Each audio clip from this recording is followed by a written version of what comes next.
नमस्ते। इस वीडियो में मैं आपके लिए एक फ्री सरप्राइज गिफ्ट भी लेकर आया हूं। आप वीडियो ध्यान से देखते रहिएगा। मैं बीच में इसके बारे में पूरी डिटेल्स शेयर करूंगा। Thank you. आपने अक्सर अपने जीवन में ये कुछ लाइन सुनी होंगी और शायद बोली भी होंगी, इट्स माई लाइफ, ये मेरा जीवन है। आप कौन होते हो मेरे को समझाने वाले?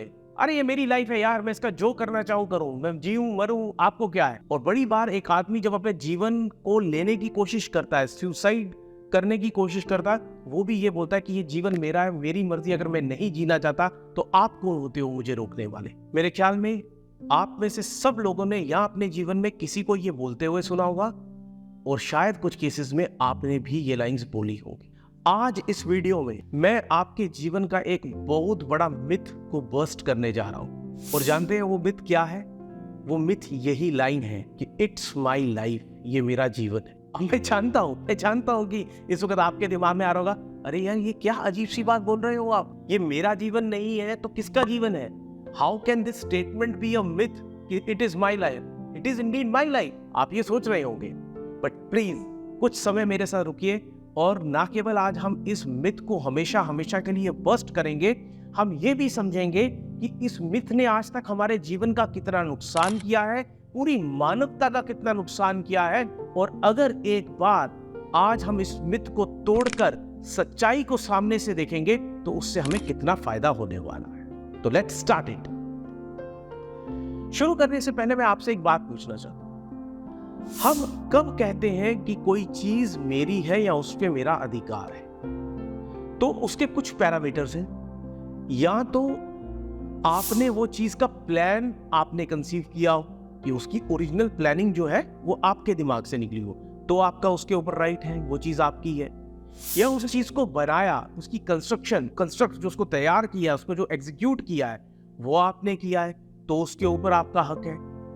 तीसरी चीज, उसके स्टार्टिंग पॉइंट और एंडिंग पॉइंट जो है वो आप द्वारा निर्धारित हो, मतलब you are the one who has chosen when that process will start and when that process will end. तो स्टार्टिंग और एंडिंग पॉइंट अगर आपके द्वारा चोजन है तो भी वो चीज आपकी हो सकती है, आप क्लेम कर सकते हैं, that is your thing.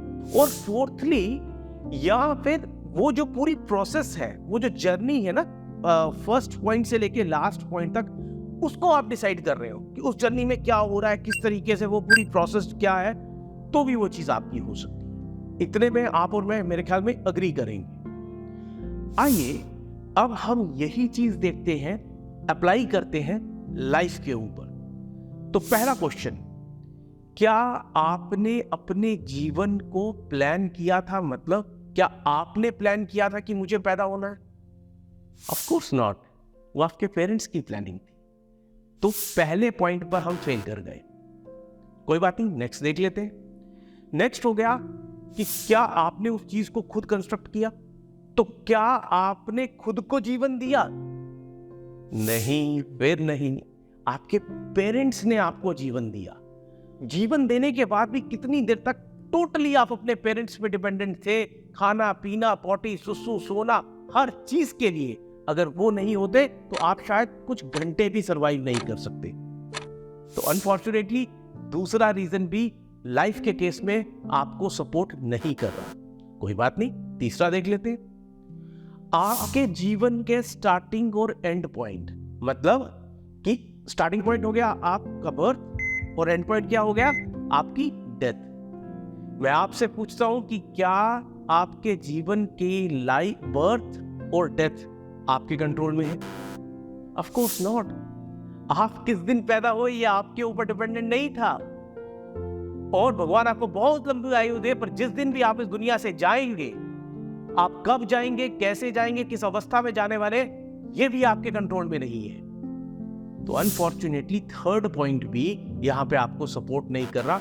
Let's try our luck for the last time और हम देखते हैं कि क्या जो ये प्रोसेस है, इस प्रोसेस पर हमारा कंट्रोल है।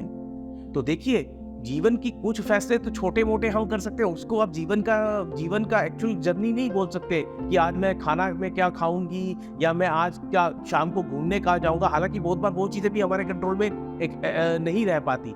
पर जो जीवन के महत्वपूर्ण स्टेप्स हैं, जैसे सपोजिंगली आपका रंग रूप कैसा होगा, आपके कंट्रोल के बाहर है। अब मेरी शक्ल ऐसी है, ये भगवान ने मुझे दी है, इसमें मैं कुछ नहीं कर सकता। मेरी आवाज ऐसी है, ये भगवान ने मुझे दी है, मैं इसमें कुछ नहीं कर सकता। मेरे भाई बहन कौन हुए, मेरे कंट्रोल से बाहर। मेरे माँ बाप कौन होंगे, मेरे कंट्रोल से बाहर। इस जीवन के दौरान उनका व्यवहार किस हद तक रहेगा, ज्यादातर तरीकों में मेरे कंट्रोल के बाहर। कई बार कई ऐसी चीजें जिनको आप एक्सीडेंट्स बोलते हैं, कुछ बोलते हैं, वो चीजें हमें हो जाती हैं। कुछ चीजें जो हमें अंदर से डिफॉर्मिटीज या डिसऑर्डर्स क्रिएट हो जाते हैं, उनमें से भी बहुत है जो हम मानते हैं, जानते हैं, हमारे कंट्रोल से बाहर। तो दोस्तों, बहुत अफसोस के साथ ये चौथा पॉइंट भी आपके फेवर में नहीं रहा।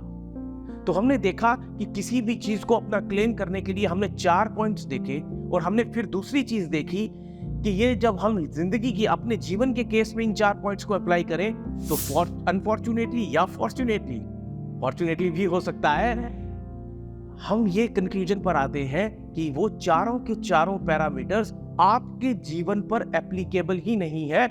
इसलिए मैंने आपसे स्टार्टिंग में बोला था कि this is one of the biggest myth जिसके साथ आप जीवन जीते हुए आए हैं और जिसके साथ आप अभी तक जी रहे हैं कि this is my life. No, this is not my life. No, this is not your life. फिर अब आपका नेक्स्ट क्वेश्चन होगा कि अगर ये मेरा जीवन नहीं है तो ये किसका जीवन है? आपको एक तरफ इस बात की शायद खुशी हो रही हो कि यार शुक्र है मैं इस गलतफहमी के संग अभी तक जी रही थी और आज ये गलतफहमी दूर हो गई, ये मिथ टूट गया कि ये जीवन मेरा नहीं है। पर उससे बड़ी परेशानी ये हो गई है कि मैं अभी तक जो जीवन जीता आया हूं, ये जीवन अगर मेरा नहीं है तो ये जीवन किसका है? इसका आंसर ये है कि ये जीवन किसी एक आदमी का, एक व्यक्ति का नहीं है। आपके जीवन के मल्टीपल स्टेक होल्डर्स हैं।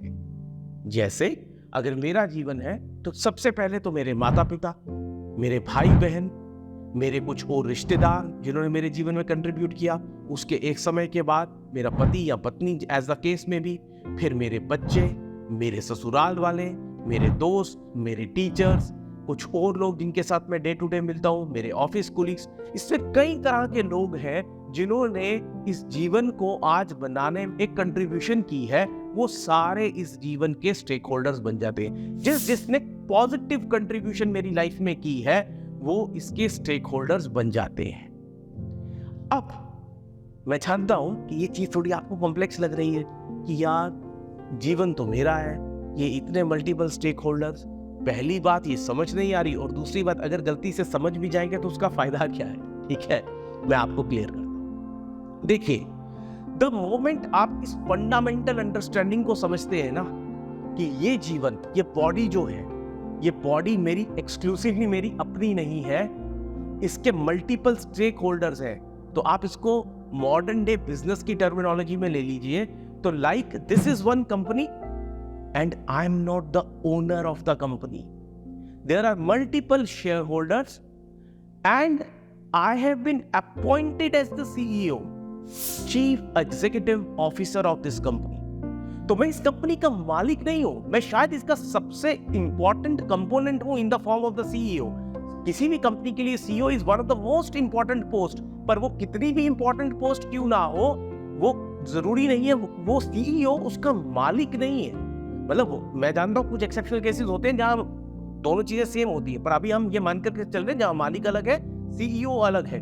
तो आप मेरा पॉइंट समझिए कि CEO जो है वो बहुत इंपॉर्टेंट है, वो सिंगल इंपॉर्टेंट कंपोनेंट हो सकता है, पर वो मालिक नहीं है। और इस बॉडी की सेंस में भी आज हमने ये जो मिथ को अभी बर्स्ट किया है, हमने यही पॉइंट समझा सबसे पहले कि ये जो हम आज तक बोल रहे थे ये जीवन मेरा है, ये बॉडी मेरी है, ये गलत है। इसमें मल्टीपल स्टेक होल्डर्स इन्वॉल्व है और मैं एट बेस्ट इसका CEO हूं, और इस चीज को मैं कहता हूं CEO ऑफ लाइफ।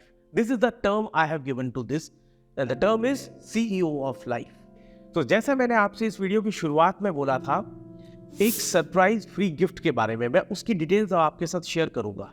जैसा आप कोई भी वीडियो को जब देख रहे होते हैं तो कई पॉइंट्स आपके दिमाग में रिटेन हो रहे होते हैं, बट बिकॉज आप उसको नोट नहीं कर पाते, बाद में वो चीजें भूल जाती हैं। तो आपकी इस समस्या को पूर्ण रूप से खत्म करने के लिए what I have decided is कि इस वीडियो के साथ मैं आपको एक फ्री ऑफ कॉस्ट एक इसकी रिलेटेड बुकलेट आपको हम भेजेंगे, सो दैट कि जो मैंने इसमें बातें की और कुछ उससे अलग चीजें भी आपके पास हमेशा एक टेक्स्ट फॉर्मेट में रहे, ताकि आप उसको जब जरूरत पड़े फिर से रेफर कर सके। आपको कुछ नहीं करना है, सिंपली जो इस वीडियो पे आपके सामने आता हुआ ईमेल आईडी है या व्हाट्सएप नंबर है, उस पे हमें सिंपली कांटेक्ट करिए, हम आपको वो बुकलेट मेल कर देंगे। ये जो मैंने आपको मल्टीपल स्टेक होल्डर्स बताए, जिनका की एक स्टेक है आपके जीवन में, मैंने इतनी बड़ी स्टेटमेंट दी कैसे, उनका स्टेक कैसे है?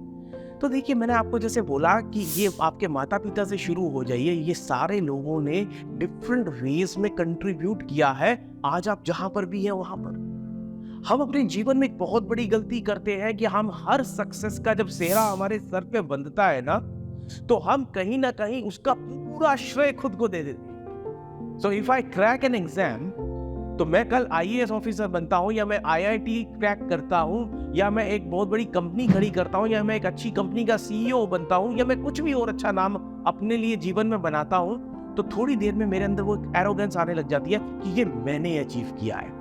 नो डाउट आपने उस पर मेहनत करी, no doubt you are the visible face of success, but इसमें भी कोई शक नहीं है कि अगर वो लोग जो उस वक्त आपके जीवन में थे वो नहीं होते, अगर उन लोगों ने वो कंट्रीब्यूशंस नहीं दी होती जो उन्होंने दी, तो आज आप भी शायद यहाँ पे इस तरह से इस सक्सेस के साथ नहीं होते। So that is why I termed कि ये मल्टीपल स्टेक होल्डर्स हैं आपकी लाइफ के अंदर। और वहां से हमने दूसरी बात क्या बोली, क्योंकि ये लाइफ अब आपकी पूरी तो रही नहीं, इसमें सबका छोटा छोटा शेयर हो गया, तो आप इस कंपनी के, इस बॉडी के सीईओ हैं, आप इस जीवन के सीईओ हैं। You are the most important component, but you are not the only component.